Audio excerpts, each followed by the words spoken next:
everybody, Tom at PC Gamer here at DreamHack. Magic the Gathering just got a new set this week called Amonkhet, and a kind of interesting thing that happened is it's the first time that Magic Online got a set before the official release of the physical version. It arguably had an immediate impact as a card called Felidar Guardian, a piece of a 2-card infinite damage combo, was banned, primarily based on data from those first 2 days of pre-release for Magic Online. This is the first time Magic Online has had such a significant impact on the physical game so quickly in a decision that was expected to take weeks, now only taking days. We decided to talk to some of the pro Magic players here at DreamHack to see what they thought about Magic Online's impact on the game. Do you play Magic Online, and what do you think about it? I do play some Moto. I don't use it for Standard, any of the real constructed formats. I use it a lot to play Draft and the cubes when they come around. I think that's a fantastic way to use it. Magic Online's fine. I don't play a lot. I've played quite a long time, so I've got a large paper collection, so I don't want to have both of them, but I've used it to practice Draft, and I love the cubes they do. So Magic Online is one of those things where it's kind of unfortunate because obviously everyone complains about the problems of Magic Online, like it's buggy, it's slow, it crashes. But it's one of those things where, realistically, if you want to play competitive Magic, Magic Online there's just no comparison in order to testing it. It's just very efficient, it's very fast, and it's any time of day. You don't need to get people together or anything. So, like, that's just one of the biggest draws of Magic Online. That's kind of why it's irreplaceable, and that's really why I play it. So how do you feel about the Felidar Guardian ban being so influenced by the data from the Magic Online pre-release? So the biggest thing that concerns me about that is the timing of it was very poor. So to be perfectly honest, I'm against the ban.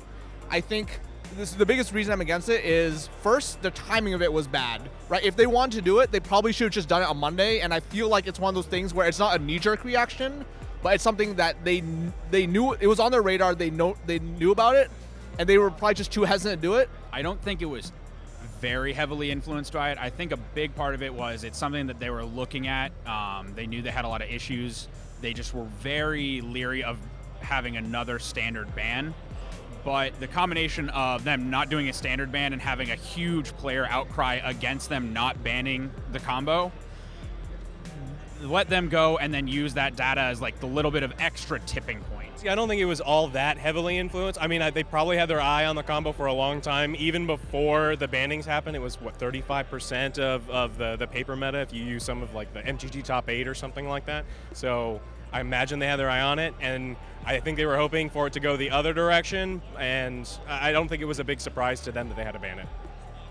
And would you want to see them citing Magic Online data and maybe Magic Online pre-release data more or less in the future?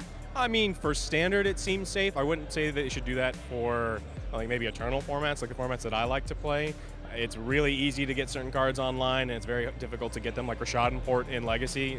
They were several $100s on Magic Online for a long time. So, I mean, it's probably a good thing for Standard. I think I would like to see it used less, again, because Magic Online is kind of a different animal. Like, the type of people that are attracted to Magic Online are like the more competitive players. It's like, oh, I have to test for a Pro Tour, right? Magic Online is going to be my avenue to do that. I can draft Amonkhet right away. I can start playing with new cards right away. That's how I'm going to be able to test for the Pro Tour. So taking that data and kind of just making like a blanket like application like banning Felidar Guardian, I don't think is the right choice. I would like to see them do it, especially for the mid-season bans. It's very risky to do so for the beginning of format bans, because even with 2 days of data, we were seeing that, but it also means that we are seeing one tuned deck with a couple slight additions facing down against, you know, its oldest enemy was now a good matchup, and every other deck was completely untested and untuned. So leaning heavily on that early data is going to be really rough, but leaning on that data for mid-season bans, I think, is going to be a fantastic way to go. Cool. Well, thanks very much.